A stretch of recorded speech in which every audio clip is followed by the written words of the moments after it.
Assalamualaikum warahmatullahi wabarakatuh. Di sini saya akan mempresentasikan laporan kerja praktek dengan judul Analisis Perencanaan Kapasitas Produksi menggunakan pendekatan forecasting pada produksi aftur di PT Kilang Pertamina Internasional RU 4 Cilacap. Perkenalkan, saya Pinana Hilda dengan NIM 12012000049 dari TI 4404, dengan dosen pembimbing akademik yaitu Bapak Bobi Hera Sagita, SEMM.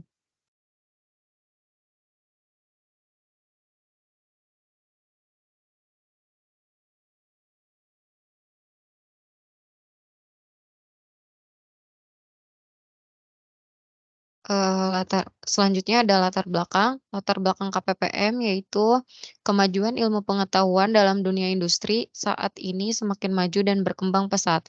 Persaingan yang ketat ini menghasilkan perkembangan yang begitu masif di bidang industri. Salah satu faktor yang diperlukan untuk dapat mengimbangi perkembangan tersebut adalah dengan meningkatkan wawasan, pengetahuan, dan inovasi di sekitar industri. Latar belakang pada perusahaan KPPM yaitu PT Kilang Pertamina International Unit 4 Cilacap ini dibangun pada tahun 1974 yang dirancang untuk mengolah bahan baku minyak mentah dari Timur Tengah dengan tujuan untuk mendapatkan produk BBM maupun non-BBM demi memenuhi kebutuhan dalam negeri yang terus meningkat. Unit pengolahan minyak di Cilacap ini mulanya bernama Pertamina Unit Pengolahan 4 Cilacap atau UP4. Kemudian berubah menjadi Pertamina Refinery Unit 4 Cilacap atau RU4 melalui Surat Ketetapan Direktur Utama dengan nomor 53 atau C0000 atau 2008 SO. Perubahan ini dilakukan dengan harapan dapat mempercepat transportasi Pertamina menjadi kilang minyak yang unggul dan menuju perusahaan minyak bertaraf internasional.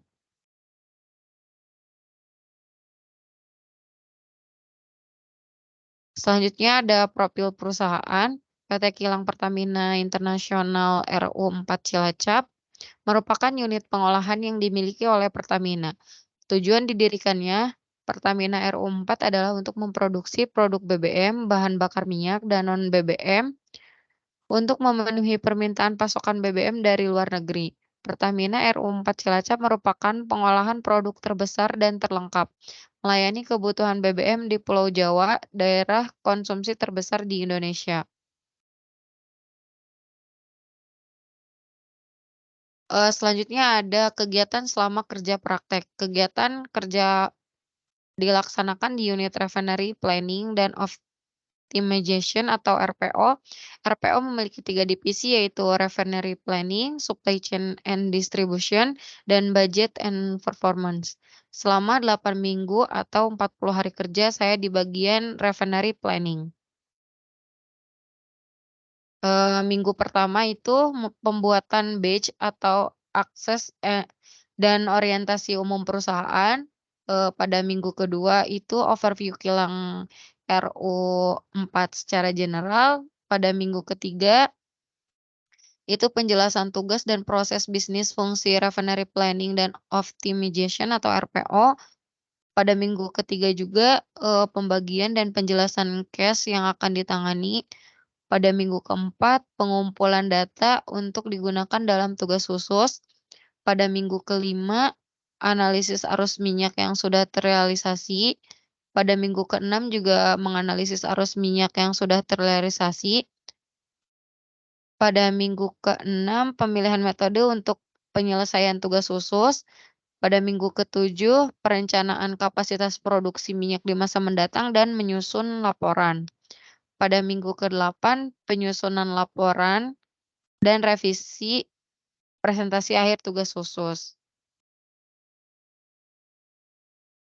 Selanjutnya, mengidentifikasi masalah, yaitu pada aftur di bulan Juni sampai di bulan Juni 2022 sampai Juni 2023 yaitu menaik atau tinggi produksi afturnya.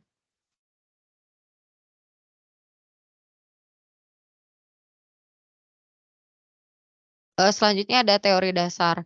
Perencanaan produksi merupakan tindakan antisipasi di masa yang akan datang sesuai dengan periode waktu yang direncanakan.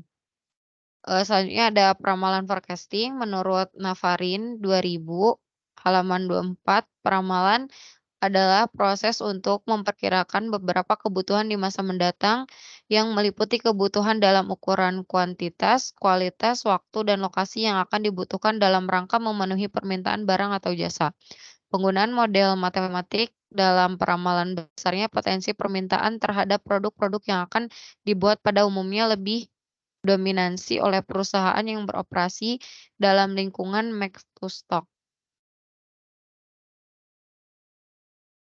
Yang pertama itu saya menggunakan metode Naive, merupakan teknik peramalan yang mengasumsikan forecast permintaan periode berikutnya sama dengan permintaan pada periode sebelumnya. Berikut merupakan hasil, perhitungan dari metode Naive dan juga grafik dari perhitungan metode Naive.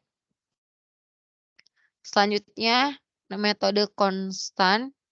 Dalam teknik konstan, kecenderungan data sebelumnya apabila diflotkan maka cenderung bergaris lurus, tanpa perubahan permintaan yang mencolok. Sehingga besarnya permintaan di periode yang akan datang dianggap sama dengan jumlah rata-rata seluruh permintaan. Berikut merupakan hasil dari perhitungan metode konstan dan grafiknya.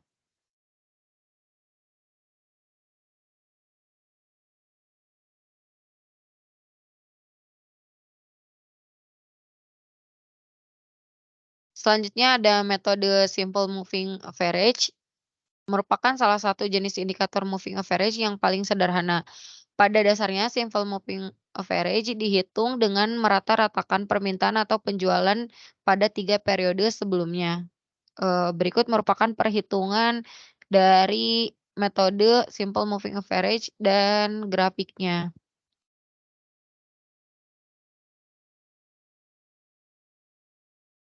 Selanjutnya yaitu metode center moving average, perhitungan dengan menggunakan center moving average sama halnya dengan teknik simple moving average. Hanya pada hasil perhitungan dari rata-rata permintaan atau penjualan diletakkan pada pertengahan periode. Berikut merupakan hasil perhitungan dari center moving average dan, grafiknya. Grafik dari center moving average itu tidak melewati batas UCL dan LCL-nya. Selanjutnya ada metode weight moving average, yaitu teknik ini memerlukan pembobotan untuk data paling baru dari deret yang ada. Bobot yang dipakai dalam perhitungan ini adalah 0,5, 0,3, 0,2. Pembobotan terbesar dikali dengan data permintaan atau penjualan terbaru, lalu disusul dengan pembobotan berikutnya. Setelah itu, perkalian tersebut dijumlah. Berikut merupakan hasil perhitungan dari metode weight moving average dan di sampingnya itu merupakan grafiknya. Grafiknya itu, melewati batas LCL.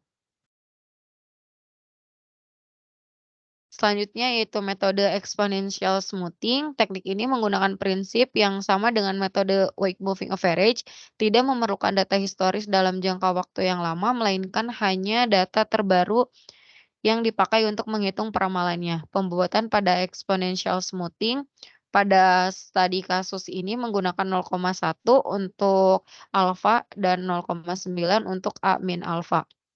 Berikut merupakan hasil perhitungan dari exponential smoothing dan di sampingnya itu ada grafik, eee, yang melewati batas UCL-nya.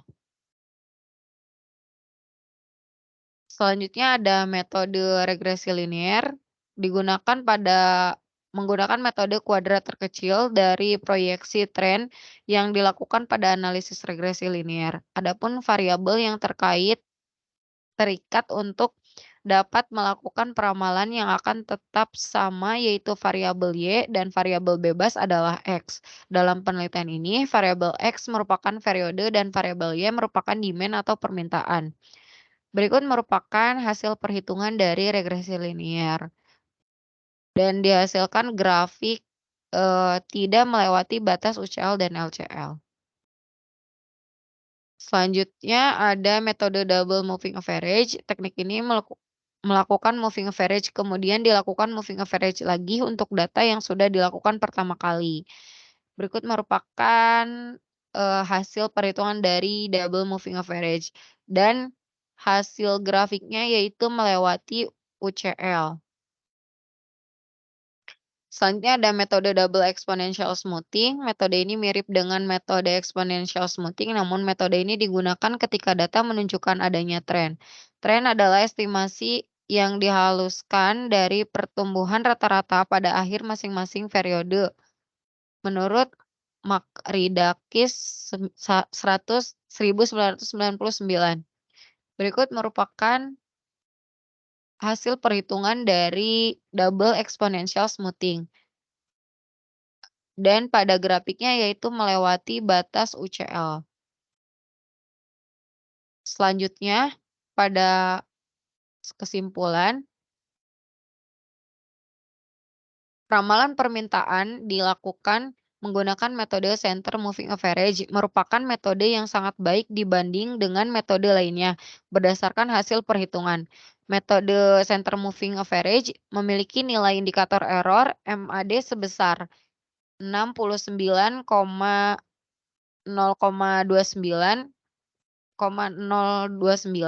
MSE sebesar 7.565.780.627, dan MAP-nya sebesar 6%. Selain itu, metode CMA menghasilkan ramalan yang sangat baik berdasarkan kriteria MAP dan hasil ramalannya terbukti konsisten berdasarkan tracking signalnya.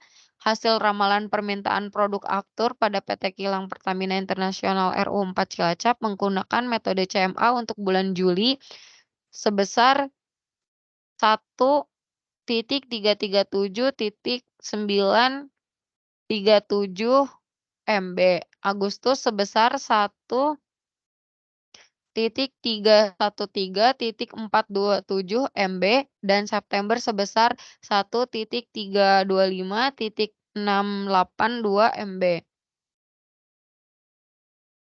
Berikut merupakan referensi.